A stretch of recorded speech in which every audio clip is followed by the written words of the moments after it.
అయినా కూడా ఫ్రిడ్జ్ని కంప్లీట్గా పరిశీలించసాగారు.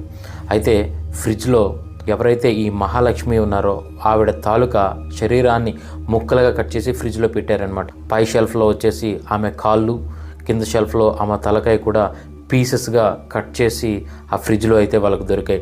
వాళ్ళు ఆ దారుణాన్ని చూడలేక బయటికైతే రావడం జరిగింది. చుట్టూ ఉన్నటువంటి పబ్లిక్ ఆ ఇంటి చుట్టూ గుమిగూడారు.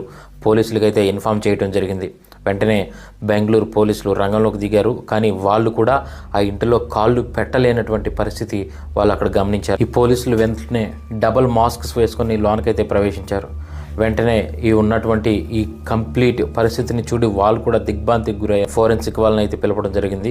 చుట్టూ ఉన్నటువంటి మీడియా ఛానళ్ళు, ఈ న్యూస్ కవరేజ్ చేసే ప్రతి మీడియా స్ట్రీమ్ కూడా వెంటనే అక్కడికి వచ్చారు. ఈ న్యూస్ని అయితే కవర్ చేయడం జరిగిందండి. ఫోరెన్సిక్ వాళ్ళు ఎవరైనా ఫోర్స్ఫుల్లీ లోనకు వచ్చి ఏదైనా చేశారా అని చెప్పేసి గమనించసాగారు. కానీ ఇటువంటి వాళ్ళు కూడా